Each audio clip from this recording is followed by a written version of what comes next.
Work achievement motivation and method of answering. The purpose of this study was to evaluate the relationship between one's work achievement motivation and the method of answering, either honestly or as an ideal job candidate. The results indicate that answering as an ideal job candidate shows a higher level of self-reported work achievement motivation than answering honestly.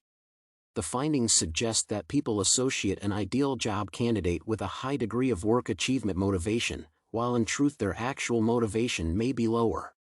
The group answering questions honestly was also shown to have a higher standard deviation at 0.52, while the group answering as an ideal job candidate had a standard deviation of 0.44.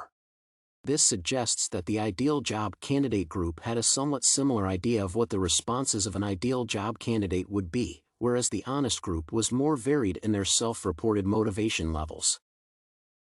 The results of this study can help develop a deeper understanding of work achievement motivation and how it is affected by whether people believe themselves to be answering correctly, as if they were ideal job candidates.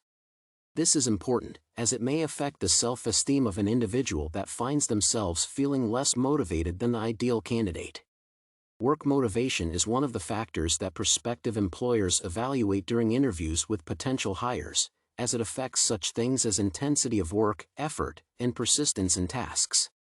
Due to this, individuals applying for jobs may feel more inclined to answer interview questions based on their perception of the ideal candidate as opposed to their honest opinion.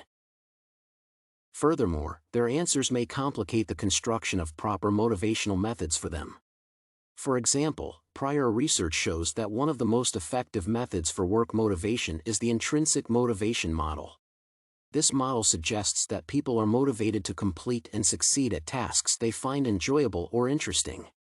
It is believed this method of motivation produces better results and is more fulfilling than the need fulfillment model, which motivates one to satisfy their basic needs for autonomy, food, and shelter, among others.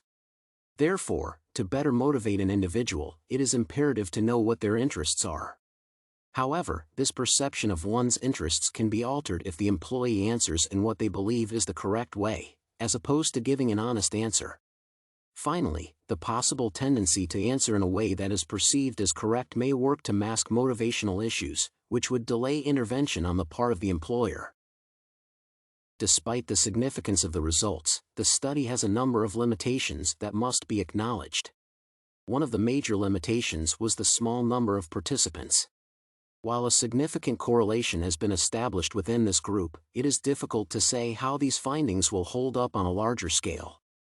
Furthermore, the study only took into account the self-reported motivation of both subject groups. While it is a valid method for gathering data, it could be affected by biases. For example, if any of the subjects were familiar with the self-reporting techniques used by the study and changed their answers accordingly, it would be prudent in the future to supplement the self-evaluation with indirect measurements. Research has shown that such methods appear more specific and realistic, which makes the individual responses more akin to those seen in reality. Using both self-reported and objective observational techniques would decrease bias and improve result accuracy. Another limitation of the study is that it does not take into account other factors that affect work achievement motivation. An individual's personal life circumstance may heavily affect their work performance. Therefore, the subjects in the honest answer instruction group could have had their answers affected by stress or other unforeseen life circumstances. Unfortunately, it is difficult to control such factors. However, it may be within the scope of future studies to take them into account and possibly remove from the analysis results of those participants that report a significant life event within several days of the study. Further study should be done to evaluate other factors surrounding the relationship between work achievement motivation and whether the participant was giving honest answers. Firstly, it is recommended that this study be repeated using a larger group of subjects to ascertain that the correlation established is not unique to the subjects of this study. For best results, this expansion should include individuals of various ages, genders, and socioeconomic backgrounds, to establish or refute a trend in a global population as opposed to a single community. Furthermore, once a larger-scale study has shown results, further research needs to be done to compare various groups. For example, it would be interesting to compare how the self-reported motivation results of different genders would compare. Previous studies indicate that males commonly have a higher achievement motivation than females.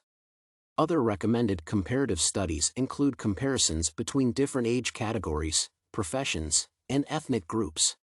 With a deeper understanding of how individual groups' work motivation is affected by various factors, it may be possible to develop strategies for personal motivation tailored to a worker's or student's specific parameters.